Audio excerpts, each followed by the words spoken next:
So, some interesting comments made over the weekend by Sir Jim Ratcliffe, the head of footballing operations at Manchester United and a minority stake owner in the club. The guy that's basically handling, or at least on the top, of the day-to-day running of the club. He said that Man United must make difficult and unpopular decisions to shed mediocrity, kind of adding to the comments from Ruben Amorim, the recently appointed new Manchester United manager, that the club is a huge club, but the team is not a great team, and that's accurate. They are a massive club in every sense of the word. They're one of the biggest clubs in the world. Some people say the biggest, depends how you define it at the end of the day, but financially they are one of the richest clubs in the world. Right now though, on the field they have anything but the best team in the Premier League. They're down in 13th place, and these comments as well with what's happened over this weekend, Dan Ashworth leaving the club of course and losing at home against Nottingham Forest, it's all, what they're saying is making sense. It's just that on the pitch things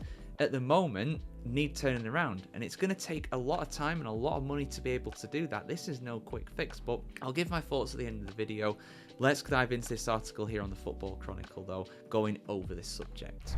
Sir Jim Ratcliffe, who acquired a 27.7% stake in Manchester United earlier this year, has called for bold and potentially unpopular decisions to be made in order to restore the club's status as a top contender in both English and European football. Speaking to the United We Stand fanzine, Ratcliffe described the current state of the club as mediocre, emphasising the need for significant changes. Manchester United has become mediocre, Ratcliffe said. It is supposed to be one of the best football clubs in the world. We have to make some difficult and unpopular decisions. If you shy away from the difficult decisions, then nothing much is going to change. The billionaire's comments come amidst a challenging year for the Red Devils, which saw the sacking of manager Erik ten Hag as the club faced the prospect of an even lower finish than last season's worst ever Premier League performance, which was 8th by the way. Despite a slight rebound under new manager Ruben Amorim, United remain in the bottom half of the league table, down in 13th as things stand.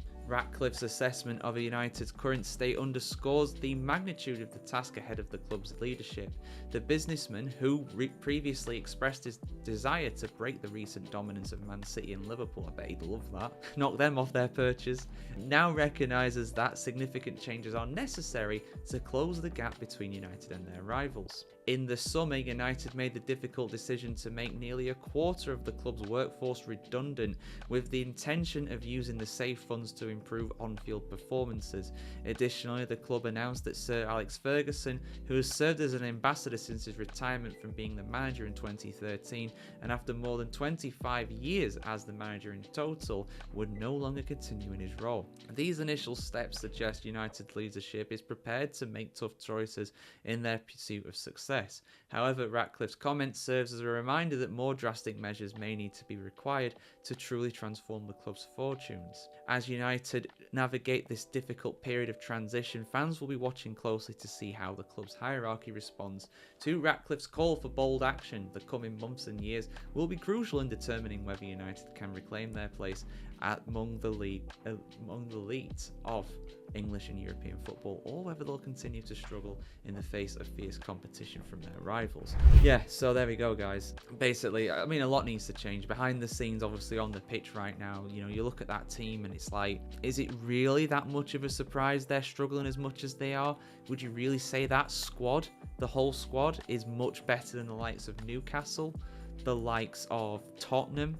No, I wouldn't. I mean, I probably would pick United if I had to pick between those three clubs, but I wouldn't say there's a marked difference there. And there is, right, I mean, there used to be a culture. This is one of the biggest things when I can rant about, how things have changed over the last 10 years for Man United, over the last 20 years in truth. It's only just been, an actual negative since Alex Ferguson left, because the guy was a freak. He was an absolute legend, still is an absolute legend, always will be, of course, of English football.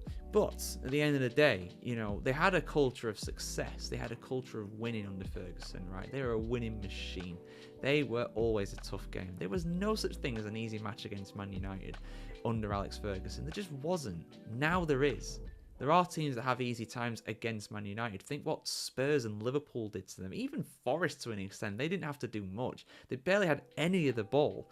Barely had any shots, but they won, and they deserved to win. You know, they took their opportunities. United didn't. So right now, unfortunately, to kind of paraphrase Jose Mourinho, former Man United manager, talking about Arsene Wenger at Arsenal, though, but to quote that, they are now having a culture of failure.